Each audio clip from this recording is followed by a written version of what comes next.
The continued story of Terran, the assistant pig keeper. I'm glad you've stayed to listen. Now sit round, as Papa Bear reads a story. Chapter 15 King Idolieg. Down he spun, battling for air, in a flood that broke upon him like a crumbling mountain. Faster and faster the waters bore him along, tossing him right and left. Terran collided with something. What it was he could not tell, but he clung to it even as his strength failed him. There was a crash, as though the earth had split asunder. The water turned to foam, and Terran felt himself dashed against an unyielding wall. He remembered nothing more. When he opened his eyes, he was lying on a hard, smooth surface, his hand tightly gripping Fluter's harp. He heard the rush of water close by. Cautiously he felt around him. His fingers touched only wet, flat stone, an embankment of some kind. A pale blue light shone high above him. Terran decided he had come to rest in a cave or grotto. He raised himself, and his movement set the harp to jangling. "Hello? Who's that?" A voice echoed down the embankment. Faint though it was, Terran recognized it as belonging to the bard. He scrambled to his feet and crept in the direction of the sound. On the way, he tripped over a form, which became suddenly very vocal and indignant. "You've done very well, Terran of Cair Dalbin, with all your shortcuts. What's left of me is soaked to the skin, and I can't find my bauble. Oh, here it is, all wet, of course. And who knows what's happened to the rest of us?" The golden light flared dimly to reveal the dripping face of Elenwe, her blue eyes flashing with vexation. Gurgi's hairy, sputtering shadow, rolled toward them. "Oh, poor tender head is filled with sloshings and washings." In another moment Fluter had found them. Melangar whinnied behind him. "I thought I heard my harp down here," he said. "I couldn't believe it at first. Never expected to see it again. But a flam never despairs. Quite a stroke of luck, though." "I thought I'd never see anything again," Terran said, handing the instrument to Fluter. "We've been washed into a cave of some kind, but it's not a natural one. Look at these flagstones." "If you'd look at Melangar," Elenwe called, "you'd see all our provisions are gone, all our weapons too, thanks to your precious shortcut." It was true. The straps had broken loose and the saddle had been torn away in the whirlpool. Luckily, the companions still had their swords. "I'm sorry," Terran said. "I admit we are here through my fault. I should not have followed this path. But what's done is done. I led us here, and I will find a way back out." He glanced around. The roar of water came from a wide, swift-running canal. The embankment itself was much broader than he had realized. Lights of various colors glowed in the high arches. He turned to his companions again. "This is very curious. We seem to be deep underground, but it isn't the lake bottom." Before he could utter another word, he was seized from behind, and a bag, smelling strongly of onions, was jammed over his head. Elenry screamed, then her voice grew muffled as well. Terran was being half pushed, half pulled in two directions at once. Gurgi began yelping furiously. "Here, get that one," a gruff voice shouted. "Get him yourself. Can't you see I've got my hands full?" Terran struck out. A solid round ball that must have been someone's head butted him in the stomach. There was slapping noises filtering through the oniony darkness around him. Those would be from Elenwe. Now he was pushed from behind, propelled at top speed, while angry voices shouted at him, and at each other. "Hustle along there. You fool, you didn't take their swords away." At this came another shriek from Elenwe, the sound of what might have been a kick, then a moment of silence. "All right, let them keep their swords. You'll have the blame for it, letting them approach King Idolieg with weapons." At a blind trot, Terran was shoved through what seemed a large crowd of people. Everyone was talking at once. The noise was deafening. After a number of turns, he was thrust forward again. A heavy door snapped behind him. The onion bag was snatched from his head. Terran blinked. With Fluter and Elenwe, he stood in the center of a high-vaulted chamber. Glittering with lights, Gurgi was nowhere in sight. Their captors were half a dozen squat, round, stubby-legged warriors. Axes hung from their belts, and each man had a quiver and a bow on his shoulder. The left eye of the short, burly fellow who stood beside Elenwe was turning greenish-black.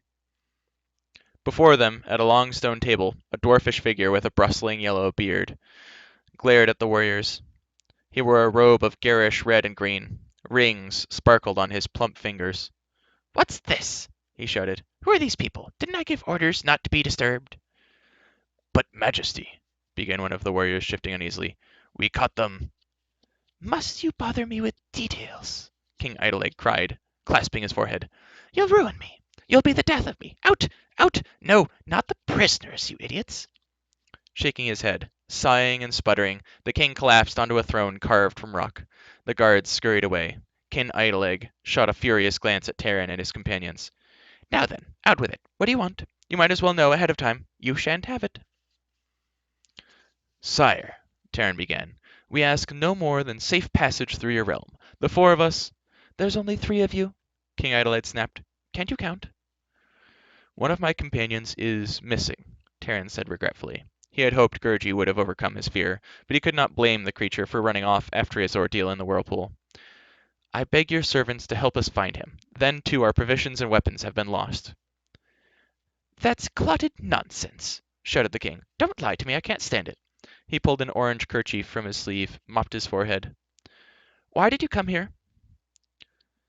Because an assistant pig-keeper led us on a wild goose chase. Ellen, we interrupted. We don't even know where we are, let alone why. It's worse than running downhill in the dark. Naturally, said Idolieg, his voice dripping with sarcasm. You have no idea you're in the heart of the kingdom of Tylwyth the Teg, the fairer folk, the happy family, the little people, or whatever other insipid, irritating names you've come up with us. Oh, no, of course not. You just happened to be passing by. We were, caught in the lake, Terran protested. It pulled us down. Good, eh? Ken Idolieg answered with a quick smile of pride. I've added some improvements of my own, of course. Well, if you're so anxious to keep visitors away, Ellen, we said, you should have something better to make people stay out. Well, when people get this close, Idolieg answered, they're already too close. At that point, I don't want them out, I want them in. Fluter shook his head. I always understood the fair folk were all over Prydain, not just here. Of course not just here, said Idolieg with impatience. This is the royal seat. Why, we have tunnels and mines every place you can imagine. But the real work, the real labor of organization is right here. Here, on this very spot, in this very throne room, on my shoulders. It's too much, I tell you. Too much. But who else can you trust if you want something done right? The king stopped suddenly and drummed his glittering fingers on the stone table. Well, that's not your affair, he said. You're in trouble enough as it is. It can't be overlooked. Well, I don't see any work being done, said Elenwy, before Terran could warn Elenwy not to be imprudent. The door of the throne room burst open, and a crowd of folk pressed in. Looking closer, Terran saw not all were dwarfs. Some were tall, slender, with white robes. The others were covered with glistening scales like fish. Still others fluttered large, delicate wings. For some moments, Terran heard nothing but a confusion of voices, angry outcries, and bickering, with Idolieg trying to shout above them. Finally, the king managed to push them all out again. No work being done, he cried. You can't appreciate everything that goes on in it. The children of evening, that's another ridiculous name you humans have thought up, are to sing the forest of Cantriv Moro tonight. They haven't even practiced. 2 are sick, and 1 can't be found. The lake sprites have been quarreling all day. Now they're sulking. Their hair's a mess, and what does that reflect on? Who has to jolly them along, coax them, plead with them? The answer is obvious. What thanks do I get for it? King Idolieg ranted on. Not at all. Has any of you long-legged gawks ever taken the trouble, even once, mind you, to offer the simplest expression of gratitude, such as, "Thank you, King Idolieg, for the tremendous effort and inconvenience you've gone to, so that we can enjoy a little charm and beauty in the world above, which would be so unspeakably grim without you and your fair folk. Just a few honest words of appreciation would be nice." By no means. Just the opposite. If any of you thick-skulled oafs come on one of the fair folk above ground, what happens? You seize him. You grab him with your great hammy hands, and try to make him lead you to our buried treasure, or to squeeze him until you get 3 wishes out of him. Not satisfied with 1. Oh no, but 3 wishes. Well, I don't mind telling you this, Idolieg went on, his face turning redder by the moment. I've put an end to all this wish-granting and treasure scavenging. No more! Absolutely not! I'm surprised you didn't ruin us long ago. Just then a chorus of voices rose from behind the door of Idoleg's throne room. The harmonies penetrated even the walls of heavy stone. Terran had never heard in his life such a beautiful song. He listened, enchanted, forgetting for the moment all but the soaring melody. Idleg himself stopped shouting and puffing until the voices had died away. "Well, that's something to be thankful for," the king said at last. "The children of evening have evidently got together again. Not as good as you might want, but they'll manage somehow." "I had not heard the songs of the fair folk until now," Terran said. "I had never realized how lovely they were." "Don't try to flatter me," Idleg cried, trying to look furious, yet beaming at the same time. "What surprises me," Eleni said, while the bard plucked meditatively at his harp, trying to recapture the notes of the song, "is why you go to so much trouble. If you fair folk dislike all of us above ground, why do you bother?" "Professional pride, my dear," said the Dwarf King, putting a chubby hand to his heart and bowing slightly. "When we fair folk do something, we do it right. Oh yes," he sighed. "Never mind the sacrifices we make. It's a task that needs doing, and so we do it. Never mind the cost. For myself," he added with a wave of his hand, "it doesn't matter. I've lost sleep. I've lost weight. But that's not important." If King Idleleg had lost weight, Terran thought to himself, what must he been like beforehand? He decided against asking this question. "Well, I appreciate it," Eleni said. "I think it's amazing what you've been able to do. You must be extremely clever, and any assistant pig keepers who happen to be in this throne room might do well to pay attention." "Why, thank you, my dear girl," said King Idleleg, bowing lower. "I see you're the sort of person one can talk to intelligently.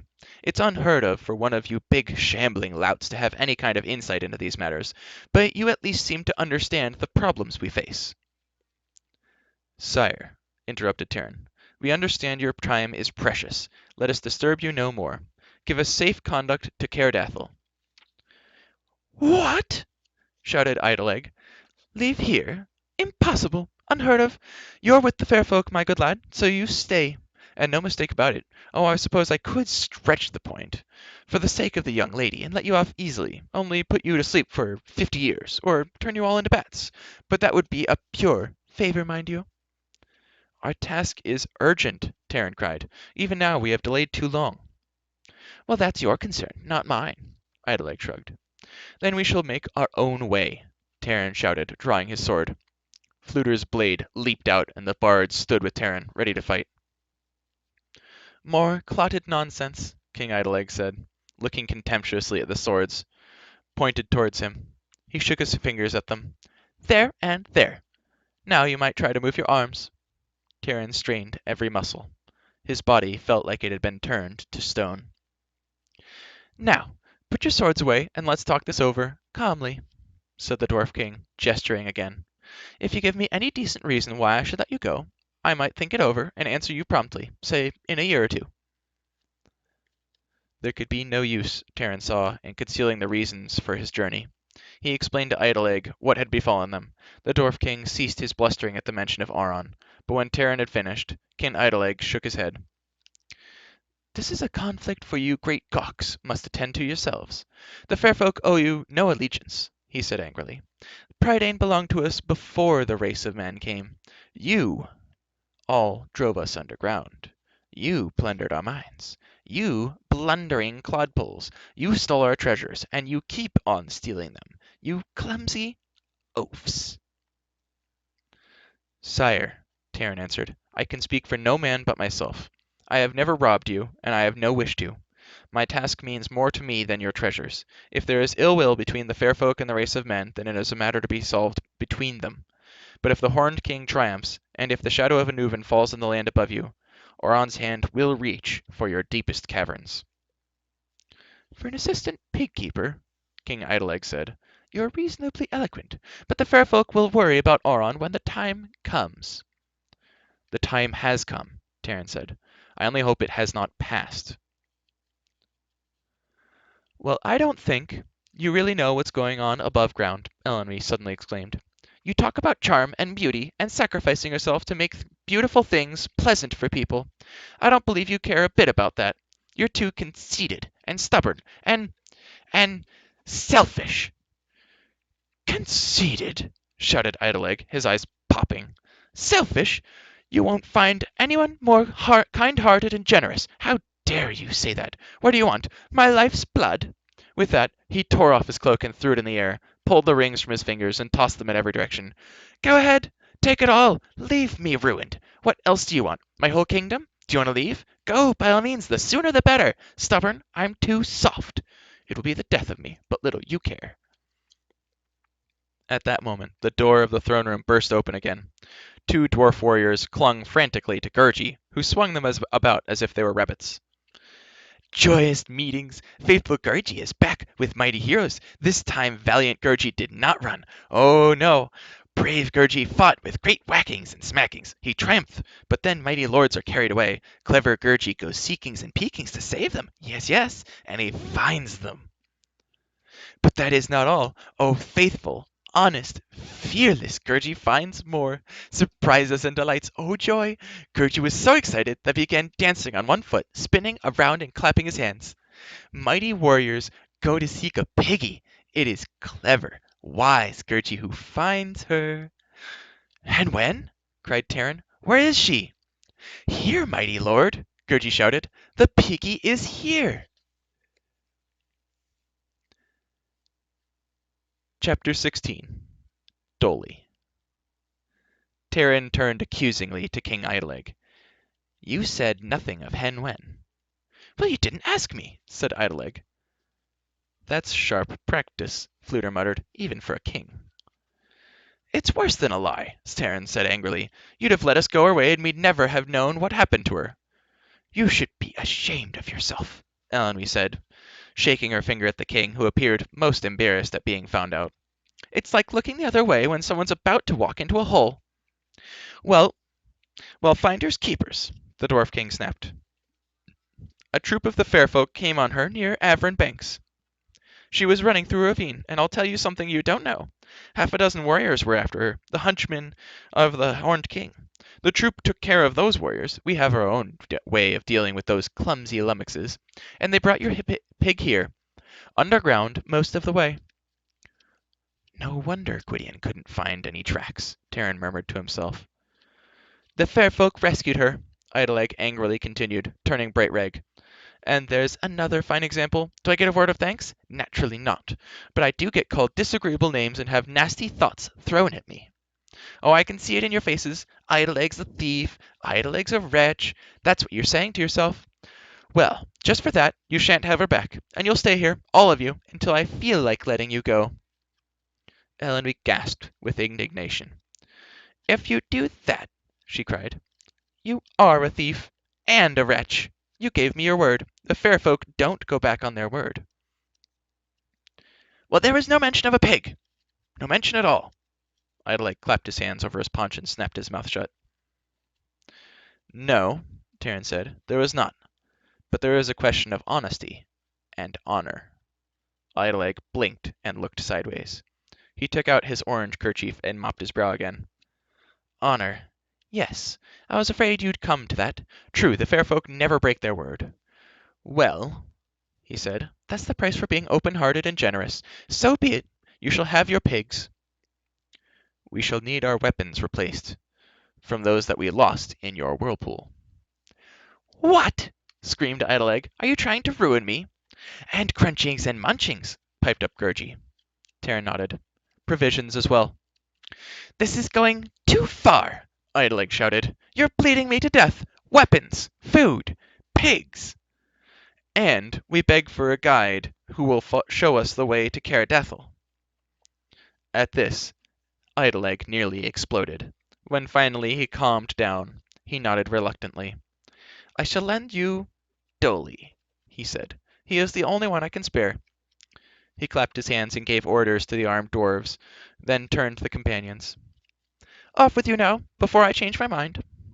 Elenwy stepped quickly to the throne, bent and kissed Idolieg on the top of his head. Thank you, she whispered. You're a perfectly lovely king. Out! Out! The dwarf king cried. As the stone door closed behind him, Terran saw King Idolieg fondling his head and beaming happily. The troop of fair folk led the company that vaulted down the vaulted corridors. Terran had at first imagined Idoleg's realm to be no more than a maze of underground galleries. To his astonishment, the corridors soon broadened into wide avenues. In the great domes far overhead, gems glittered as bright as sunshine. There was no grass, but deep carpets of green lichen stretched out like meadows. There were blue lakes, glistening as much as the jewels above, and cottages and small farmhouses. It was difficult for Terran and his companions to realize they were underground. "I've been thinking," whispered Fluter, "that it might be wiser to have left Hen Wen here until we can return for her." "I thought of that too," answered Terran. "It's not that I don't trust Idolieg to keep his word, most of the time. But I'm not sure we should take another chance in that lake, and I doubt we could find another way into his kingdom. He certainly won't make it easy for us to come back, I'm afraid. No, we must take Hen Wen while we have the chance. Once she's with us again, I won't let her out of my sight." Suddenly the fair folk halted at one of the cottages, and from a neatly carpented pen, Terran heard a loud "Hoink!" He raced to the sty. Hen Wen was standing with her front feet on the rails, grunting at the top of her voice. One of the fair folk opened the gate, and the white pig burst out, wriggling and squealing. Terran threw his arms around Hen Wen's neck. "Oh, Hen!" he cried. "Even Medwin thought you were dead." "Hoink! Ha!" Hen Wen chuckled joyfully. Her beady eyes sparkled. With her great pink snout, she rooted affectionately under Terran's chin, and came close to knocking him down. "She looks like a wonderful pig," Elenby said, scratching Hen Wen behind the ears. "It's always nice to see two friends meet again. It's like waking up with the sun shining." "She's certainly a great deal of pig," agreed the bard, "though very handsome, I must say." "And clever, noble, wise, brave Gurgi found her." "Have no fear," Terran said with a smile to Gurgi. "There's no chance we'll forget it." Rolling and waddling on her short legs, Hen Wen followed Terran happily, while the fair folk proceeded across the fields to where a stocky figure waited. The captain of the troop announced that this was Doli, the guide Idolieg had promised. Doli, short and stumpy, almost as broad as he was tall, wore a rust-colored leather jacket and stout knee-high boots. A round cap covered his head, but not enough to conceal a fringe of flaming red hair. An axe and a short sword hung from his belt, and over his shoulder he wore the stubby bow of the fair folk warrior. Terran bowed politely. The dwarf stared at him with a pair of bright red eyes, and snorted. Then, to Terran's surprise, Doli took a deep breath and held it until his face turned scarlet, and he looked about to burst. After a few moments, the dwarf puffed out his cheeks and snorted again. "What's the trouble?" asked Terran. "You can still see me, can you?" Doli burst out angrily. "Well, of course I can still see you." Terran frowned. "Why shouldn't I?" Doli gave a scornful look and did not answer. Two of the fair folk led up Melangar. King Idolieg, Terran saw with relief, was as good as his word. The saddlebags bulged with provisions, and the white mare also carried a number of spears, bows, and arrows, short and heavy as were all the weapons of the fair folk, but carefully and sturdily crafted. Without another word, Doli beckoned them to follow him across the meadow. Grumbling and muttering to himself, the dwarf led them to what seemed to be the sheer face of a cliff.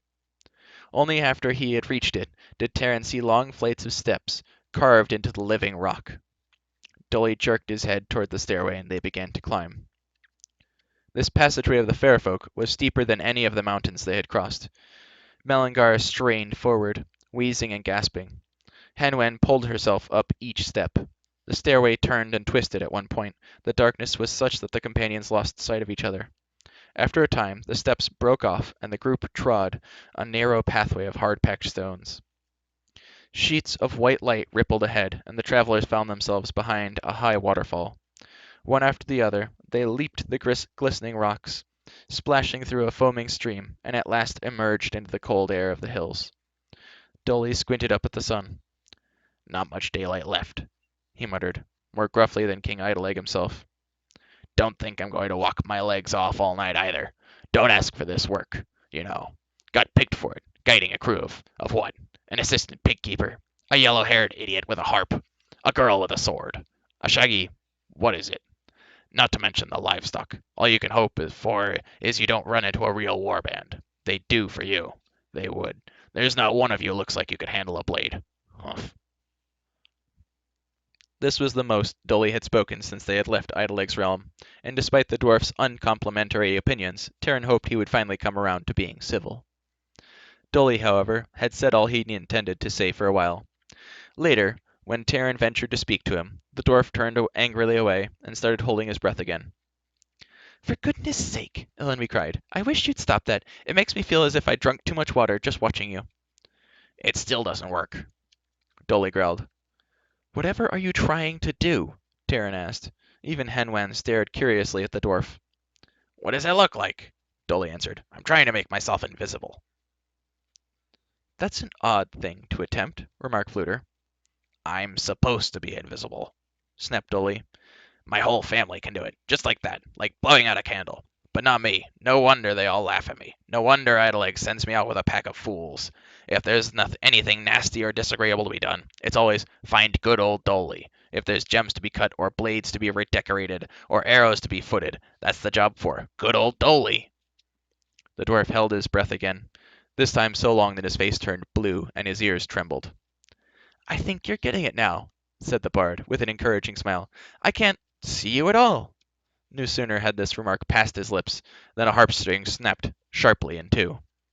Fluter looked sorrowfully at the instrument. "Blast this thing," he muttered. "I knew it was an exaggeration somewhat. Only I did think that you were, fading a bit around the edges." "Well, if I could carve gems and do all those other things," Terran remarked sympathetically to Doli, "I wouldn't mind not being invisible. All I know is vegetables and horseshoes, and not too much about either of those." "It's silly," Elenby added, "to worry about something you can't do, simply because you can't. That's worse than trying to make yourself taller by standing on your head." None of these well-intentioned remarks cheered the dwarf, who strode angrily ahead, swinging his axe from side to side.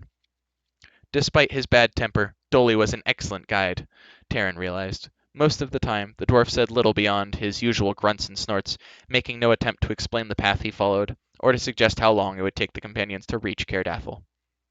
Terran, nevertheless, had learned a great deal of woodcraft and tracking during his journey, and he was aware the companions had begun turning westward to descend the hills. They had, during the afternoon, covered more ground than Terran thought possible, and he knew it was thanks to Doli's expert guidance. When he congratulated the dwarf, Doli answered only, "Humph," and held his breath. They camped that night on the sheltered slope of the last barrier of mountains. Gurgi, whom Terran had taught to build a fire, was delighted to be useful. He cheerfully gathered twigs, dug a cooking pit, and to the surprise of all, distributed the provisions equally without saving out a private share for his own crunchings and munchings later on. Doli refused to do anything whatsoever. He took his own food from a large leather wallet hanging at his side, and sat on a rock, chewing glumly. He snorted with annoyance between every mouthful, and occasionally held his breath. "Keep at it, old boy," called Fluter. "Another try might do it. Your outline definitely looks blurred." "Oh, hush," Elenby told the bard. "Don't encourage him, or he'll decide to hold his breath forever." "Just lending support," explained the crestfallen bard. "A phlegm never gives up, and I don't see why a dwarf should." Elenby had not left Terran's side all day. Now, as he spread his cloak on the ground, the white pig grunted with pleasure, waddled over, and hunkered down beside him. Her crinkled ears relaxed. She thrust her snout comfortably against Terran's shoulder, and chuckled contentedly, a blissful smile on her face. Soon the whole weight of her head pressed on him, making it impossible for Terran to roll onto his side. Hen Wen snored luxuriously, and Terran resigned himself to sleeping, despite the assortment of whistles and groans directly below his ears. "I am glad to see you too, Hen Wen," he said. "And I'm glad you're glad to see me.